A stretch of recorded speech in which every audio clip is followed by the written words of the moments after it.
continuation of pediatric orthopedic course.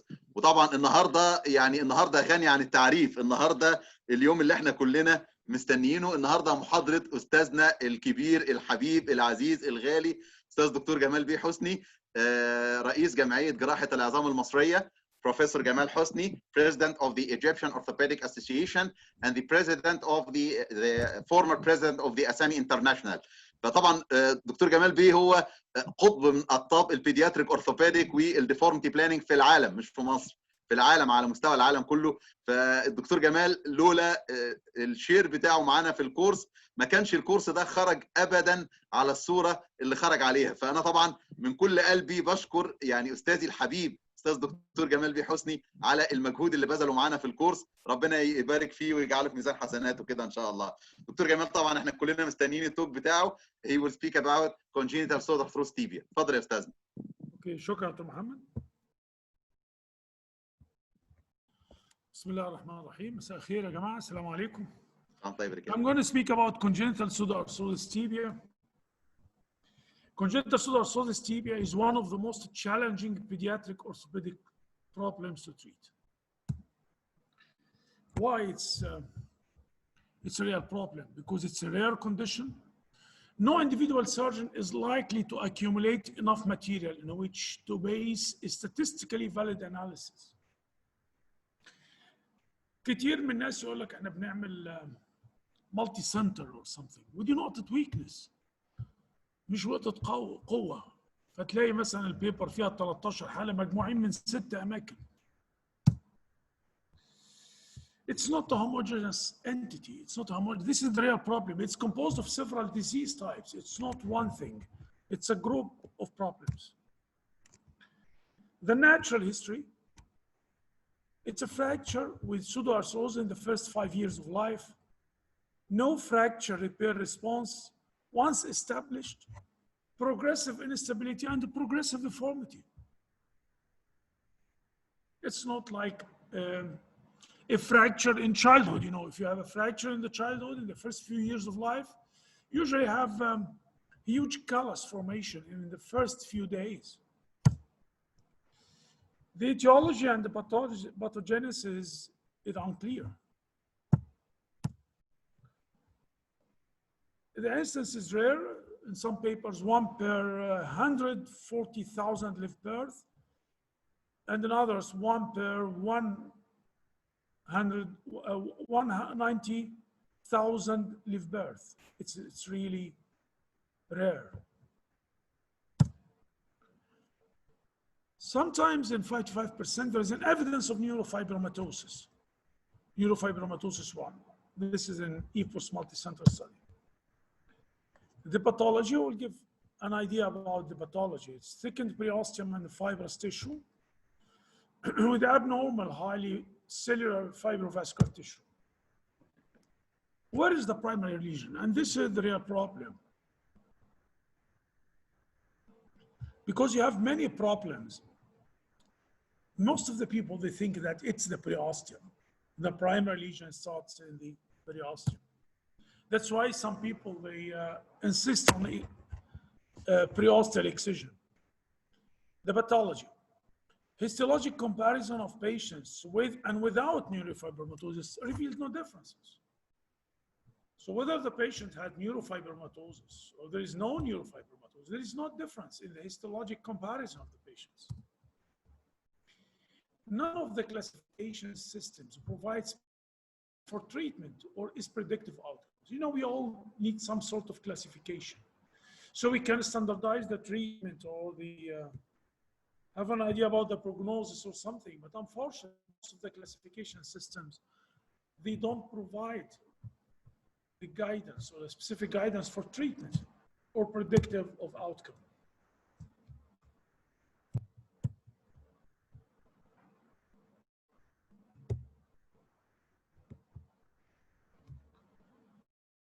The type of the lesion may alter and the type merge into each other. Another problem also in pediatric orthopedics. If you have the patient at birth, you have a classification. But the patient after having 2, 3, or 4 previous operations, It's very difficult to classify. Perhaps you'll find the patient in another type of classification. And this is a real example. This patient has congenital pseudarthrosis tibia, as you see here. And the lesion was looking like that. And after treatment, and it was, it's almost in the middle of the tibia. But after previous attempts of treatment, now you see it's the lesion in the distal tibia. And it looks really atrophic. It was not like this in the beginning. And this is the real problem if you want to classify the patients. We have too many classification systems. Boyd, the most famous one, 1982, we have 6 types. Type 1, those born with anterior bowing and a tibial defect. Type 2, anterior bowing and hourglass constriction of the tibia. 3, a bone cyst. You have a bone cyst and you have a fracture in a bone cyst. Number 4, those originating in a sclerotic segment. You have a very sclerotic segment. The medullary canal is very narrow, sometimes obliterated. 5th type, we have dysplastic fibula. And 6, intraosseous neurofibroma. And Crawford classification into 2 types, very simple, non-dysplastic and dysplastic. And the dysplastic can be classified in 3 types: a failure of tibulation, you don't have a medullary canal, cystic or atrophic. And this is the example, type 1, and type 2, the dysplastic type. This is sclerosis, very narrow medullary canal, cyst, and atrophic type. The treatment can be divided into prophylactic treatment and surgical treatment. Why prophylactic treatment? Because we have the so-called congenital anterolateral bowing. You have a patient with the anterolateral bowing at birth, and there is no pseudarthrosis, but we call this a pre-pseudarthrosis stage, especially if the patient has neurofibromatosis 1. So you have the risk of fracture and pseudarthrosis. Even if you want to do an osteotomy to correct this deformity, perhaps you are inviting for the development of congenital pseudarthrosis tibia. So what's the prophylactic treatment? The people decided to have a prophylactic treatment. And this is an example, you see, the anterolateral bowing in association with neurofibromatosis 1, which is a precursor of congenital pseudarthrosis tibia. And you see the father had the signs of neurofibromatosis, that 1. And this is the daughter. You see, both have neurofibromatosis. Why we want to correct the deformity in an early stage? Because most of the people advise not to correct it. Because altered the stress-strain distribution, the bowing of the long bone likely results in altered the stress-strain distribution, which potentially increases the risk of refracture. And if you want to do osteotomy to correct the maladmining, perhaps you're inviting for the development of pseudarthrosis. So in all these cases, they tried to correct the deformity, and it ended up with pseudarthrosis, with a nail, with plate, with free vascularized graft, and with Ilizarov. So there is a necessity of a prophylactic treatment. Many people, they believe in casting or bracing to sketa maturity, or bypass grafting or guided growth.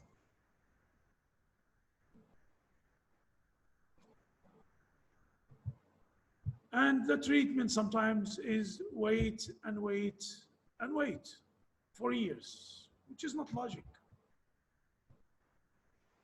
And if you wait, there are consequences. You have an asymmetrical growth because of growth plate behavior with this stresses around it.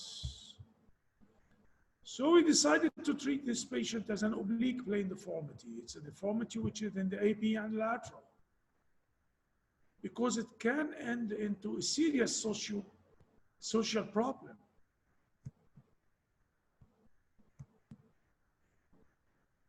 And this is, some people do guided growth, but actually it did not correct the problem. What we do in the hypothesis, we treat it as an oblique plane or a C-shaped deformity with 2 cores, and we did 2 osteotomies. above, and this is the mechanical axe of proximal tibia, mechanical axe of distal tibia, and the third line. And we did 2 osteotomies and gradually correcting the deformity. You see here. So weight bearing on a normal mechanical axis may correct the altered stress strain. And this is an example of this patient with neurofibromatosis 1 and shortening. And we did double osteotomy and lengthening and correction of the deformity.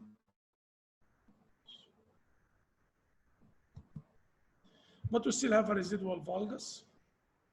See here. So we had a third cora in the upper tibia. So we used guided growth of the upper tibia to correct the mechanical axis. So early correction of anterolateral bowing in children with neurofibromatosis 1 bifocal osteotomies above and below the dysplastic part, followed by gradual differential lengthening, can prevent the development of congenital pseudarthrosis tibia. This is prophylactic treatment. What about surgical treatment? We have too many things, but currently we have 3 important types of treatment: free vascularized graft, William intramedullary nail, and Ilizarov method. This is a surgical dilemma because it's not one entity and you have many difficulties. The surgical dilemma because many times you have marked deformity, technical difficulty, very small distal segments, scars from previous operations, severe osteoporosis, and shortening. So it's not one problem. You have to deal with many problems at the same time. And this is an example of this patient had 13 previous operations, 17 centimeters shortening, very short distal segment. You see huge limb length discrepancy. Scars from previous operation. You see a scar here, another scar, huge scars from previous operations. Marked deformity, it's 90 degrees deformity, as you see. Severe osteoporosis, the patient stayed in a cast for 2 years. So you have severe osteoporosis.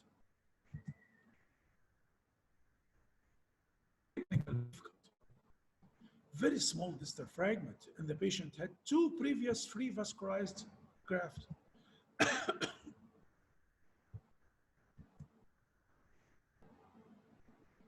And you have surgical treatment dilemma, hardware removal. You see the hardware.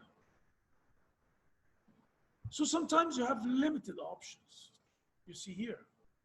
How to do? You have very small segment, huge shortening. The treatment principles. Most of the people, they think that you have principles: resection of the pseudarthrosis, stable fixation, and bracing till skeletal maturity. Intramedullary fixation is really effective, since Charlie intramedullary decided to put a Steinman pin through the oscalces, from the oscalus and talus. He explained that the greatest forces in the fixation is mechanical, so far as all the angulatories are corrected into longitudinal compression forces. There are several types of nails: fixed nails or telescoping. You can put it antegrade or retrograde, and ankle fixation. William Rode is very effective. Actually, in 21 patients, he has primary union in 8 patients, and refracture in 12 cases, and amputation in 5 cases. Also high rate of amputation. And in this series, 34 patients, 82% of patients had a functional extremity at maturity. But refracture, again, is very high. Some people think that if you put an intramedullary nail, you are not going to have refracture. This is not true. Still high rate of amputation in 6 patients. Free vascularized fibrillar graft, complete excision of the abnormal tissue, and primary lengthening and correction of the deformities. Union can be achieved in more than 80% of cases.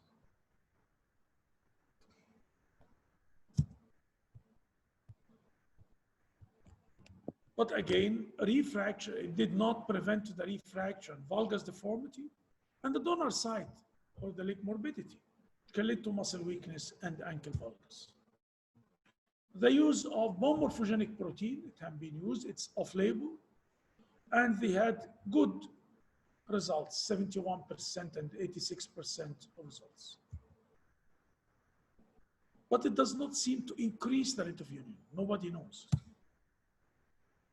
It appears to shorten the time to union and improve the quality of healing in the intermediate team.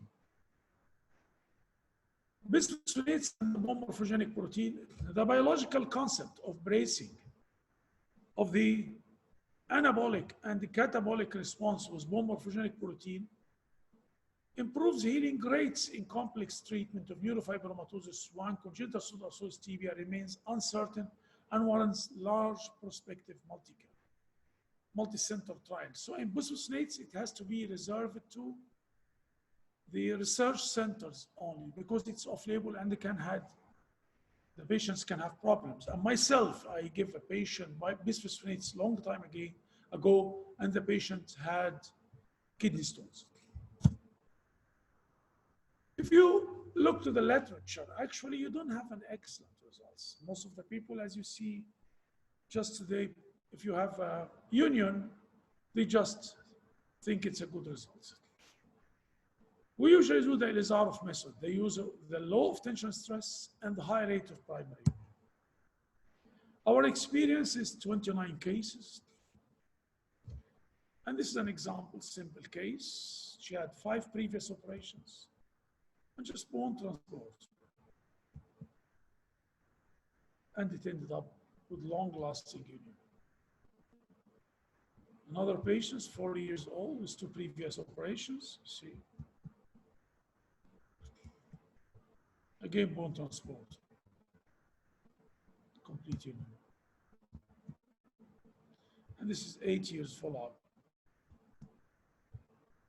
17 centimeters, I showed you. But the fixator was moved early, and this is the picture after 15 years follow-up. 15 years follow-up for this patient. Some deformities because of premature removal, but again, the patient still had a functional limb and no refracture. Another case with minimal debridement and union. Union was obtained initially in all the cases. In all 29 cases, all had primary union. Unfortunately, we have a high rate at the beginning of fracture, refracture.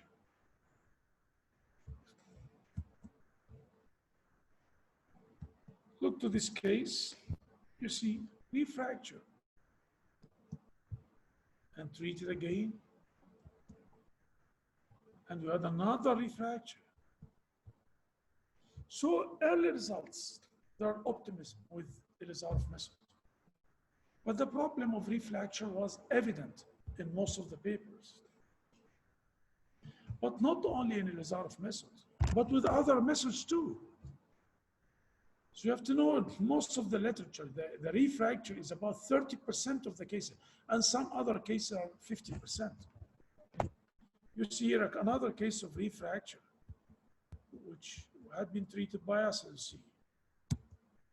Another refracture, we put the frame, lengthening, and we used this nail.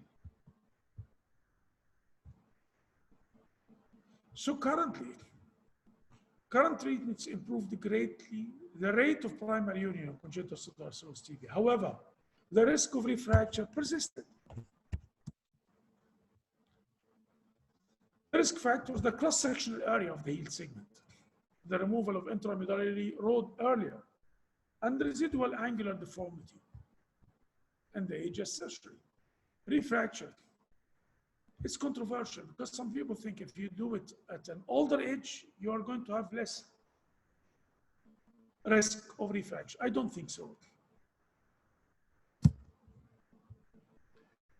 And this is a female patient, age 18, with previous bone transport done and ended with refracture.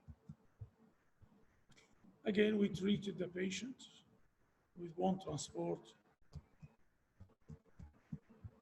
and lasting union.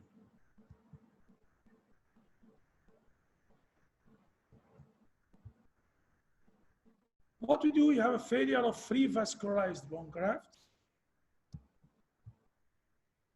bone transport,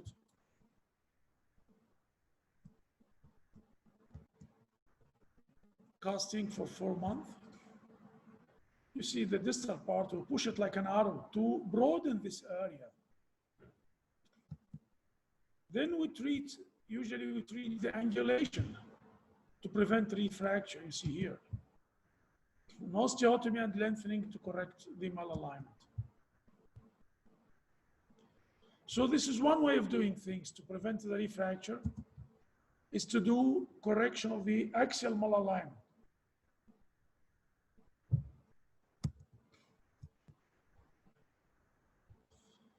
Again, how to prevent refracture in this patient? We put, during the removal of the fixator, we put multiple K wires and we put the patient in a cast. Then we remove the cast and we leave the wire. And to put another cast, it takes about 4 months. This will stimulate the bones more, as you see here. This is how we prevent the refracture after Ilizarov method. During removal, we put the wires and then we remove them after 3 months. So in conclusion, currently we have 3 different surgical approaches: vascularized bone graft, intramedullary stabilization, external fixation. They have relatively successful rate of union. But take care of the refracture. However, despite that success, the quality and longevity of the consolidation and the future function of the involved extremity remains uncertain. Primary union alone cannot be considered as an ultimate index of success. You have to keep the primary union for such a long time. So Ilizarov method has an important role in the treatment of congenital pseudarthrosis tibia with high union rate. The possible complication of refracture or axial malalignment can be avoided and treated without residual effects.